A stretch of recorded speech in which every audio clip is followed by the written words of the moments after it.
पंजाब में पराली जलाने को लेकर आपके दावे गलत। पंजाब प्रदूषण नियंत्रण बोर्ड के अध्यक्ष डॉक्टर आदर्श पाल विग का बयान। पंजाब में इस साल 18 नवंबर तक पराली जलाने के कुल 9,655 मामले। दिल्ली में प्रदूषण को लेकर बीजेपी का प्रदर्शन। प्रदेश अध्यक्ष वीरेंद्र सचदेवा की अगुवाई में निकाला मार्च। प्रदेश अध्यक्ष वीरेंद्र सचदेवा ने आप सरकार पर साधा निशाना। बोले, मौजूदा हालात के लिए आप सरकार जिम्मेदार, वक्त रहते एक्शन होता तो दिल्ली सेफ होती। दिल्ली में प्रदूषण बढ़ने पर बीजेपी ने दिल्ली सरकार को घेरा। बीजेपी सांसद मनोज तिवारी ने राजीव चौक मेट्रो पर लोगों को बांटे मास्क। प्रदूषण को लेकर मनोज तिवारी का आप पर हमला। कहा, आपके भरोसे दिल्ली की बदहाली हुई, गलती अरविंद केजरीवाल की और सरकार की है और उसका परिणाम दिल्ली भुगत रही है। आनंद विहार में केंद्रीय मंत्री हर्ष मल्होत्रा ने भी बांटे मास्क। दिल्ली सरकार पर बोला हमला। कहा, हर साल की यही कहानी, जमीनी स्तर पर कोई कार्रवाई नहीं। भारी प्रदूषण को लेकर दिल्ली का आनंद विहार बना हॉटस्पॉट। 500 के पार पहुंचा AQI। इलाके में कई जगह हो रहा पानी का छिड़काव। दिल्ली के अक्षरधाम मंदिर इलाके में भी स्मॉग की मार। सांस से संबंधित समस्याओं से जूझ रहे हैं लोग। दिल्ली के लोधी रोड इलाके में धुंध की मोटी परत। गंभीर श्रेणी में AQI 488 रिकॉर्ड। दिल्ली के राजघाट इलाके में छाई धुंध। गंभीर श्रेणी में पहुंचा AQI। दिल्ली में बढ़ते प्रदूषण से लोग परेशान। बीकाजी कामा प्लेस इलाके में गंभीर श्रेणी में पहुंचा AQI। इंडिया गेट और कर्तव्य पथ इलाके में भी धुंध की मोटी परत। इलाके में वायु गुणवत्ता गंभीर श्रेणी में। दिल्ली NCR में बढ़ते वायु प्रदूषण की वजह से आज से सभी स्कूल बंद, ऑनलाइन होगी बच्चों की पढ़ाई। सुप्रीम कोर्ट ने बढ़ते प्रदूषण पर लगाई दिल्ली सरकार को फटकार। 12वीं तक की सभी क्लास बंद करने का दिया आदेश। सुप्रीम कोर्ट ने दिल्ली सरकार को दिया सख्त आदेश। क्राफ्ट फोर्ड की पाबंदियां बिना सुप्रीम कोर्ट के आदेश के नहीं हटाई जाएंगी, भले ही AQI 400 पार के स्तर के नीचे चला जाए। गाजियाबाद और मेरठ में बढ़ते प्रदूषण की वजह से ग्राफ 4 लागू। अगले आदेश तक सभी स्कूल बंद, ऑनलाइन होंगी क्लासेस।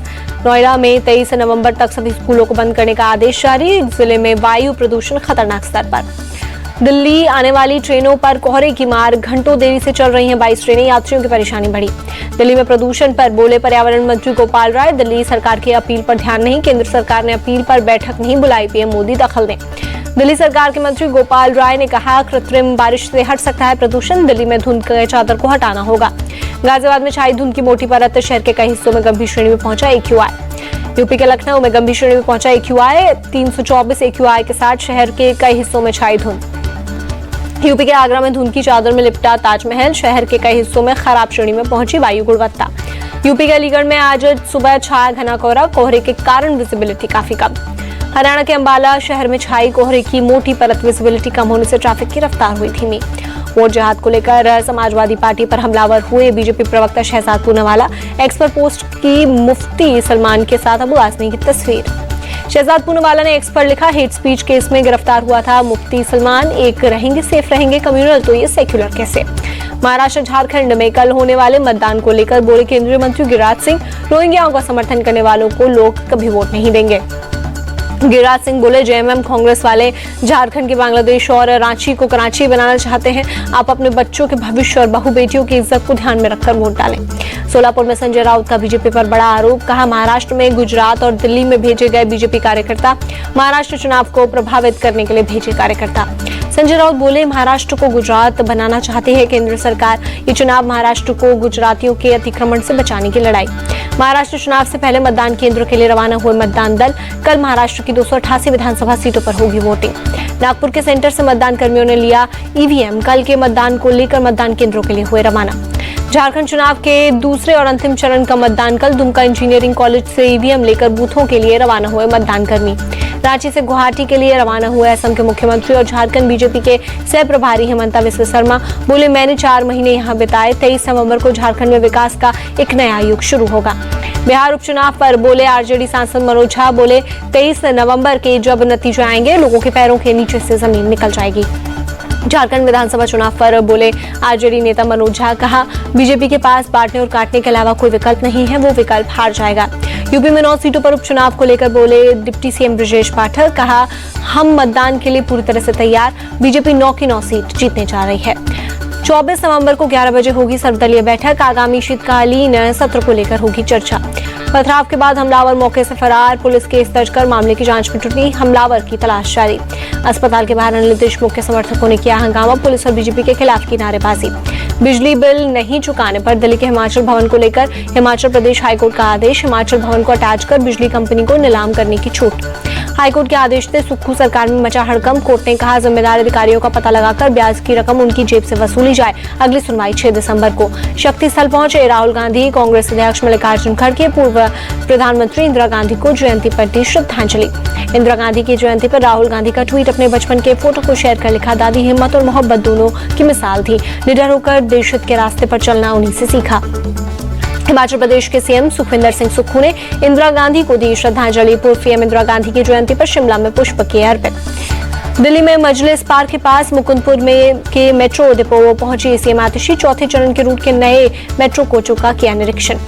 ब्राजील के रियो दे जनेरियो में 19वें G20 शिखर सम्मेलन का आयोजन। पीएम मोदी, ब्राजील के राष्ट्रपति लूला दा सिल्वा, सभी सदस्य देशों ने खिंचवाई ग्रुप फोटो। 19वें G20 शिखर सम्मेलन में पीएम मोदी ने कहा, नई दिल्ली के जन केंद्रित फैसलों को ब्राजील ने आगे बढ़ाया। शिखर सम्मेलन का मुख्य मुद्दा भूख गरीबी के खिलाफ वैश्विक गठबंधन तैयार करना।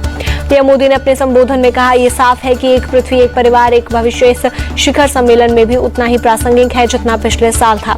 G20 शिखर सम्मेलन के मौके पर पीएम मोदी ने की इटली की पीएम जॉर्जिया मेलोनी से मुलाकात। दोनों देशों के आपसी रिश्तों पर हुई द्विपक्षीय बैठक। रियो डी जेनेरियो में प्रधानमंत्री मोदी और फ्रांस के राष्ट्रपति इमैनुअल मैक्रों की द्विपक्षीय बैठक। कई अहम मुद्दों पर हुई बातचीत। पीएम मोदी से मुलाकात के बाद फ्रांस के राष्ट्रपति इमैनुअल मैक्रों का ट्वीट। लिखा, प्रधानमंत्री नरेंद्र मोदी से मिलना हमेशा खुशी की बात होती है। भारत के साथ हमारी साझेदारी समृद्ध और बहुआयामी। रियो डी जेनेरियो में दक्षिण कोरिया के राष्ट्रपति से मिले पीएम मोदी। ट्वीट कर लिखा, राष्ट्रपति यूसुक योल से बातचीत करके खुशी हुई। रियो डी जेनेरियो में मिस्र के राष्ट्रपति से मिले पीएम मोदी। ट्वीट कर लिखा, अब्देल फत्ताह अल सीसी के साथ शानदार बातचीत हुई। रियो डी जेनेरियो में प्रधानमंत्री मोदी ने G20 शिखर सम्मेलन से इतर नॉर्वे के प्रधानमंत्री जोनास गहर स्टोर के साथ की द्विपक्षीय बैठक। कई अहम मुद्दों पर हुई चर्चा। पीएम मोदी ने इंडोनेशिया के राष्ट्रपति प्रबोवो सुबियांटो से भी की मुलाकात। आपसी रिश्तों की मजबूती पर हुई चर्चा। यूरोपीय आयोग की अध्यक्ष उर्सुला वॉन डेर लेयन से पीएम मोदी की हुई मुलाकात। पीएम मोदी ने क्या ट्वीट लिखा, भारत वैश्विक भलाई के लिए यूरोपीय यूनियन के साथ मिलकर काम करता रहेगा। विदेश मंत्री डॉक्टर एस जयशंकर ने ब्राजील में G20 सम्मेलन के दौरान चीन के विदेश मंत्री से की मुलाकात। बोले, हमने हाल ही में ब्रिक्स में भी की थी मुलाकात। ये हमें अंतर्राष्ट्रीय राजनीति में दोनों देशों का महत्व याद दिलाता है। G20 शिखर सम्मेलन में अमेरिकी राष्ट्रपति जो बाइडेन ने उठाया यूक्रेन का मुद्दा।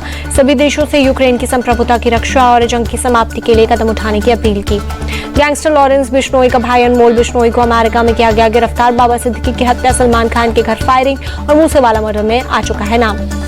अनमोल बिश्नोई को कैलिफोर्निया की पुलिस ने किया गिरफ्तार। एनआईओ महाराष्ट्र पुलिस अनमोल को भारत लाएगी। दिल्ली के बवाना इलाके में एक फैक्ट्री में लगी भीषण आग। दमकल की 15 से अधिक गाड़ियों ने आग पर पाया काबू। जौनपुर में पूर्वांचल विश्वविद्यालय में गर्ल्स हॉस्टल की छात्राएं देर रात सड़क पर उतरी। कुलपति आवास का किया घेराव। जौनपुर शाहगंज मार्ग को भी किया जाम। प्रदर्शन के दौरान एक छात्रा बेहोश।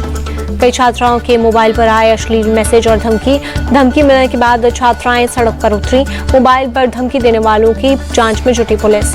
गुजरात के पाटन के धारपुर मेडिकल कॉलेज में हुई रैगिंग के मामले में कड़ा एक्शन। पुलिस ने 15 छात्रों को किया अरेस्ट। दिल्ली के शाहदरा में साइबर फ्रॉड मामले में चीनी नागरिक चेन जिन गिरफ्तार। 43 लाख रुपए से अधिक के फ्रॉड का मामला। ऑनलाइन स्टॉक ट्रेडिंग के व्हाट्सएप ग्रुपों से लोगों को बनाता था निशाना। आंध्र प्रदेश, उत्तर प्रदेश में साइबर क्राइम और मनी लॉन्ड्रिंग से जुड़े 2 मामलों में भी चेन जिन आरोपी। साइबर क्राइम पोर्टल पर 17 आपराधिक शिकायतें दर्ज। नासिक के एक होटल में 1 करोड़ 98 लाख रुपए कैश जब्त। मतदान के पहले कैश जब्त होने से मचा हड़कंप। मध्य प्रदेश के बुरहानपुर में धार्मिक स्थल को लेकर 2 समुदाय आमने सामने। पथराव में 4 लोग हुए घायल। मौके पर भारी तादाद में पहुंचे पुलिस बल ने किया फ्लैग मार्च। लोगों से शांति बनाए रखने की अपील की। गुजरात की सूरत से सामने आया हैरान करने वाला मामला। झोला छाप डॉक्टरों ने मल्टी स्पेशलिटी हॉस्पिटल बनाया। उद्घाटन के दूसरे दिन हुआ खुलासा। इलाके में रौब जमाने के लिए निमंत्रण पत्रिका में पुलिस के आला अधिकारी का नाम बिना पूछे छुपाया। अस्पताल को किया गया सील। पुलिस जांच में जुटी। राजस्थान के अजमेर में तापमान में गिरावट से छाया कोहरा। खुद को गर्म रखने के लिए लोगों ने किया अलाव का सहारा। तमिलनाडु के थूथुकुड़ी में लगातार बारिश। तापमान में आई गिरावट से बढ़ी ठंड। मलयालम अभिनेता सिद्दीकी को मिली अग्रिम जमानत। बलात्कार के एक मामले में सुप्रीम कोर्ट ने दी अग्रिम जमानत। 24 सितंबर को केरल हाईकोर्ट ने खारिज की थी जमानत याचिका। प्रसिद्ध अभिनेता रामचरण ने AR रहमान से किया वादा पूरा किया। अयप्पा माला पहने ही आंध्र प्रदेश के कटप्पा दरगाह पहुंचे। राष्ट्रीय मुशायरा गजल कार्यक्रम में हुए शामिल। दरगाह में जाने से पहले रामचरण ने दुर्गा माता के भी किए दर्शन। कटप्पा में रामचरण की एक झलक पाने के लिए उमड़ी भीड़। 5 टेस्ट मैचों की बॉर्डर गावस्कर ट्रॉफी से पहले कोहली को लेकर चर्चाएं जारी। ट्रेविस हेड ने कहा, बीजीटी सीरीज में ऐसे पल होंगे जब यह भारतीय सुपरस्टार छाया रहेगा। पर टेस्ट के कप्तान रोहित शर्मा के नहीं खेलने के फैसले का ट्रेविस हेड ने किया समर्थन। भारत को कम आंकने पर दी चेतावनी। एशियाई चैंपियंस ट्रॉफी में भारतीय महिला हॉकी टीम जापान के खिलाफ सेमीफाइनल मुकाबले के लिए तैयार। लीग मैच में भारत ने 3-0 से दी थी शिकस्त।